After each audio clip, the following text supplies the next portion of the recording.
What? You told me One Piece is very political. Yes. What aspect? Oh my god, yes. なんでお母さんなんて言葉を使うの？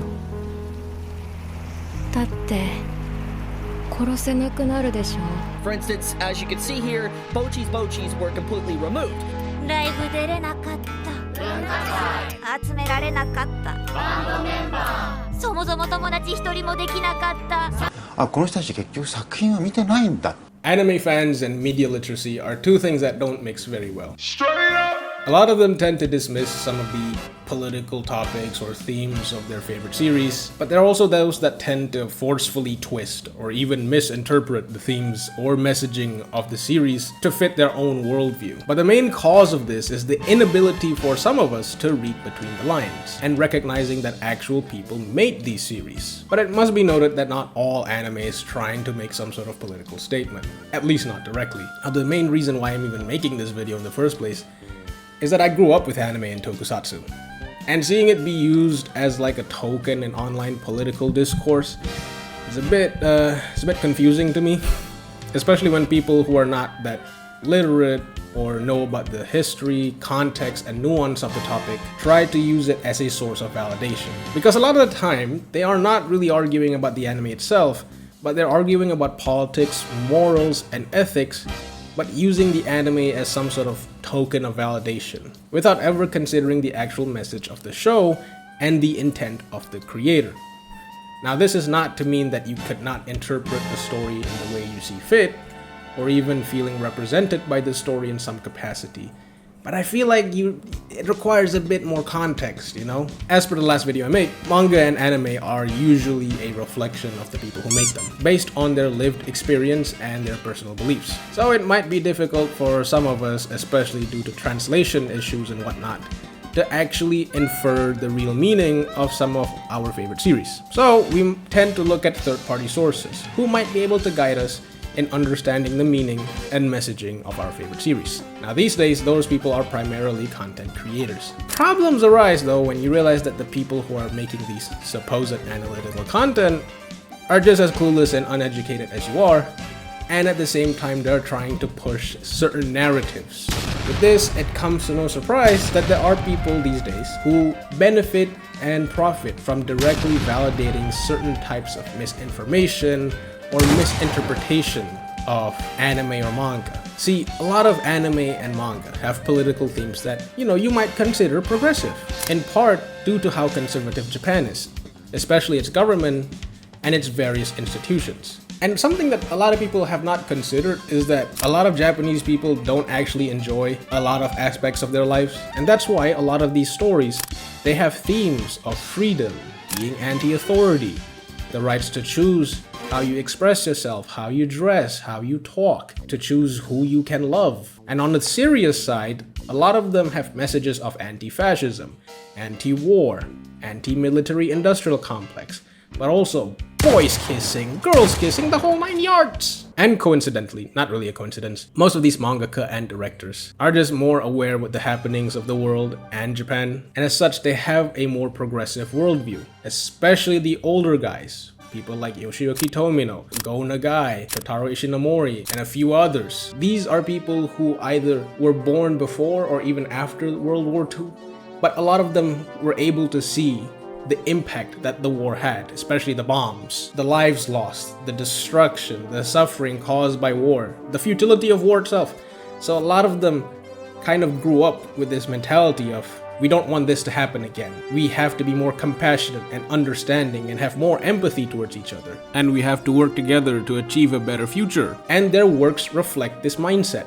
These are regular themes you'll see in older stuff. From Ultraman, Kamen Rider, all the way to all these series I'm too lazy to mention. Unsurprisingly, they have been a part of the vocal minority that tried to change public opinion on certain issues through their works. Because a lot of them hope that by implementing some of these ideas, hopefully they could build a better future. Unfortunately, they haven't considered one thing, and that is people being illiterate and not learning any lesson from the show, and also, implementing the lessons you learn from the show in real life. Like, bro, seriously, the lack of media literacy amongst the fandom have made it quite difficult to have nuanced conversations about themes of an anime or topics related to it. Political analysis of an anime series usually get downplayed or rejected because a lot of people just couldn't connect the dots and considered the author's intention. And this is why we can't have, again, nuanced conversations about things like fan service, because it gets pushed into these two extremes, where one side don't want it at all and the other side wants it in everything.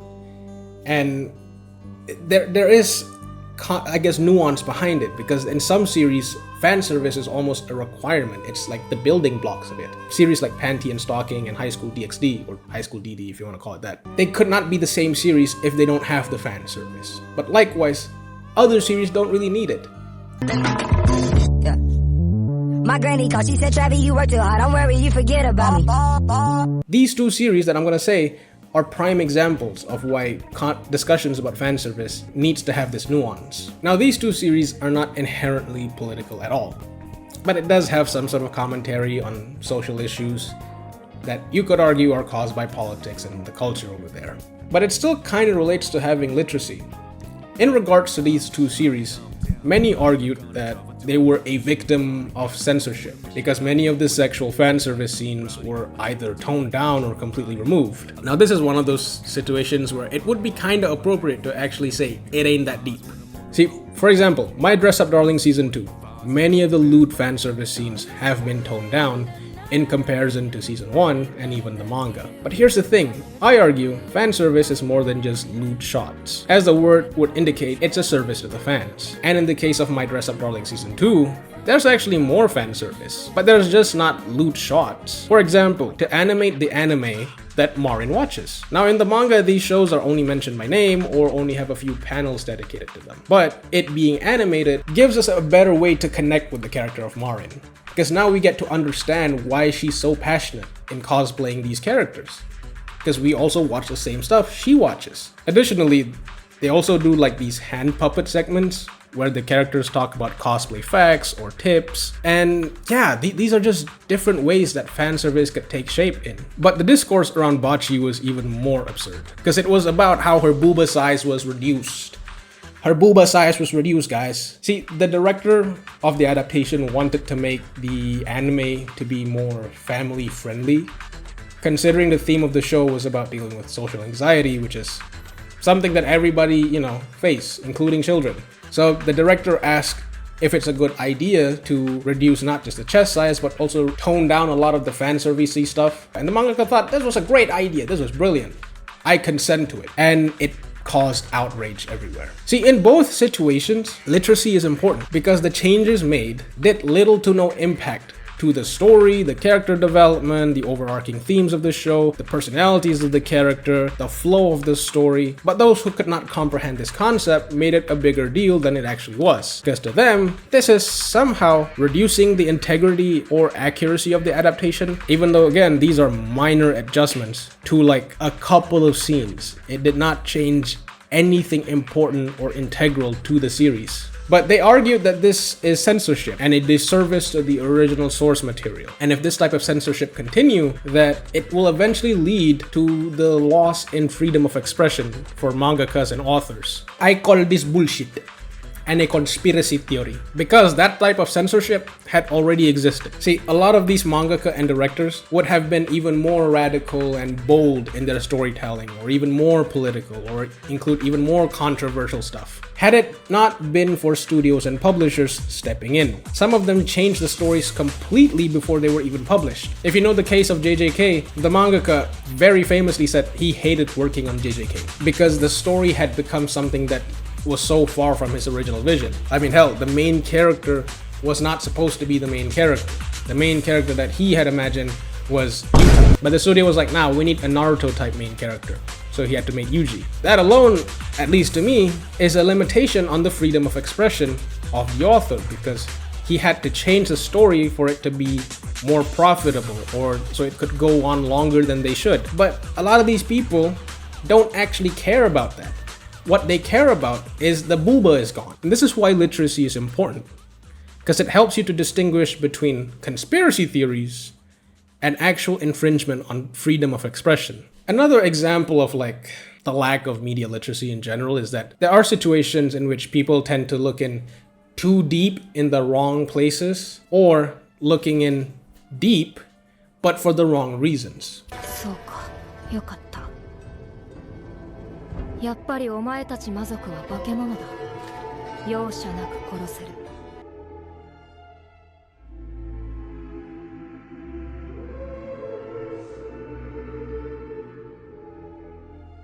This shit show. Okay, well, the discourse around the anime is a shit show, not the series itself. The series actually was quite good. Frieren is a series that does not explicitly or inherently contain any similarity to real-world politics, nor is it a reflection piece on society. You know what, fuck all that. It's a story about an elf going through a midlife crisis. It's an elf baddie going through a midlife crisis. That's what it's all about. But the discourse was really about the demons, and the language used in the series when referring to them and how they should be treated. Now, there is a ton of people who do analysis of this topic to a point where I feel like it became somewhat overcomplicated. To simplify everything, and do keep in mind, I haven't looked too deep into Frieren itself, but I did watch it in my interpretation of things. The depictions of demons in Frieren seems to be somewhat inspired by the concept of the mimic, and not so much with Judeo-Christian demons. What they do is they're able to mimic human speech, language, mannerisms, and appearance. So very similar to like a Wendigo from Native American folklore and the jinn from Islamic mysticism and Arabian folklore. And much like a Wendigo, their main motivation is to eat humans specifically. Now the discourse really started when people started noticing the way Frieren talked about the demons and how they should be handled, because it started to sound a lot like something a 1940s eugenicist from Germany might have said. They basically called her a fascist. They called Frieren a fascist. Which, I mean, on the surface, I could argue that it does sound very similar to that. And this started a chain reaction where people with actual fascistic worldview started to use Frieren as a source of validation for their worldview, and also used her as some sort of symbol for their ideology, or used her in their very not ethical memes. And this then caused a feedback loop, where group number one pointed out how Frieren had fascist kind of language or just fascist themes. That causes the actual fascists to then point out that you're being ridiculous, you're looking too deep into it, or it's not that deep. But at the same time, they used Frieren's character as a symbol for, again, their ideology, which then caused another reaction to group number one that affirmed that yes, Frieren is a fascist series because look at the fans. And that loop continues till today. See, I'm not trying to even sound like a centrist here, but this is a situation where both of them are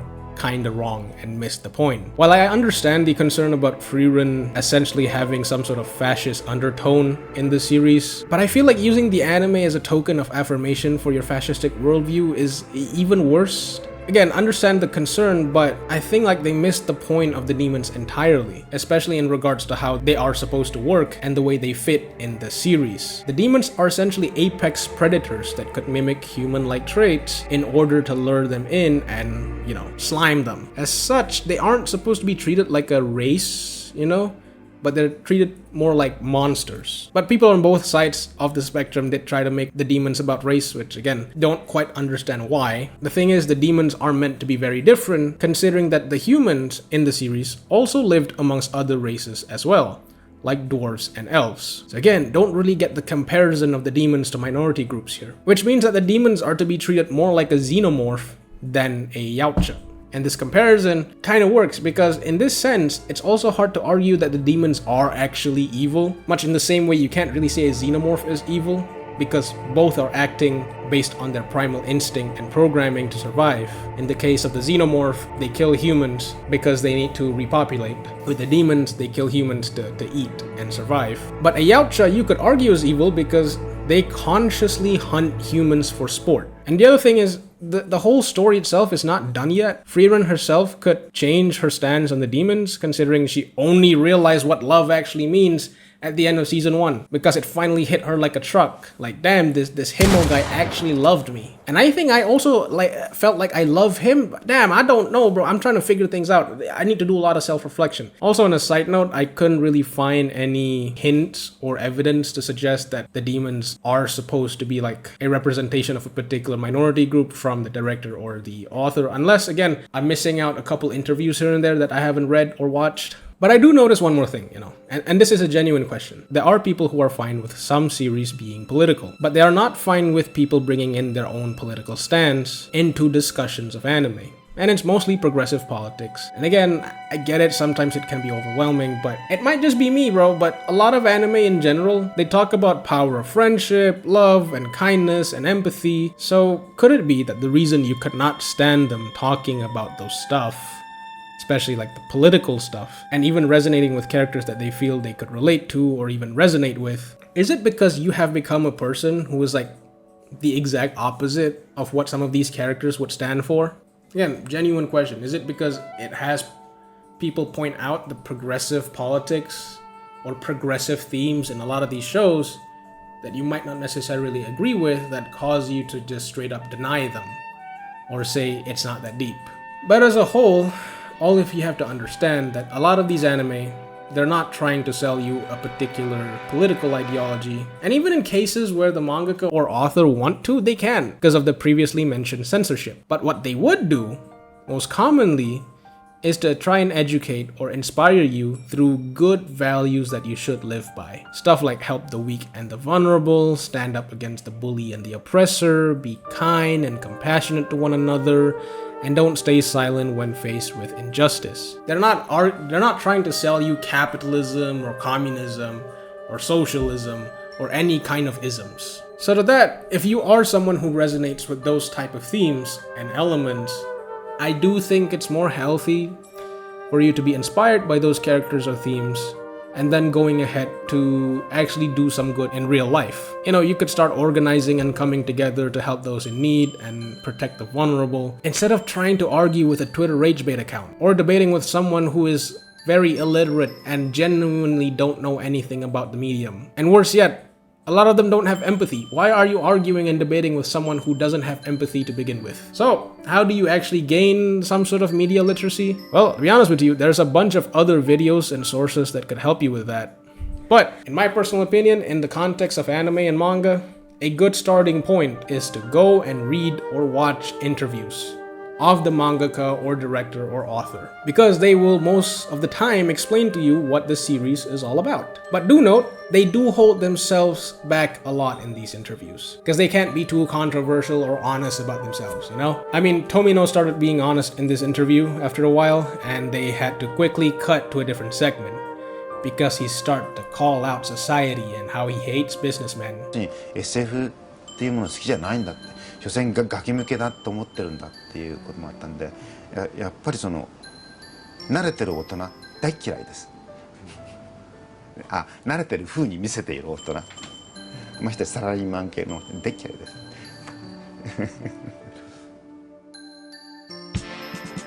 So yeah, these days just be aware that a lot of these content creators, they thrive on discourse and sensationalized content. So it is in their best interest to sensationalize everything, no matter how big or small that thing is. They love to make something out of nothing. Again, the smallest of changes to an anime gets overblown into something that it is not. And it is your responsibility as an individual to be vigilant of these type of individuals. And if you do hear their words, you have to think for yourself first and to not just repeat their talking points, at least without some sort of self-reflection and observations of the things and the people around you and how those words affect them. And also, if you don't agree with someone's take, I think it's really helpful to actually discuss it with them and, not shoo them away by calling them a tourist. I think that's really helpful, actually.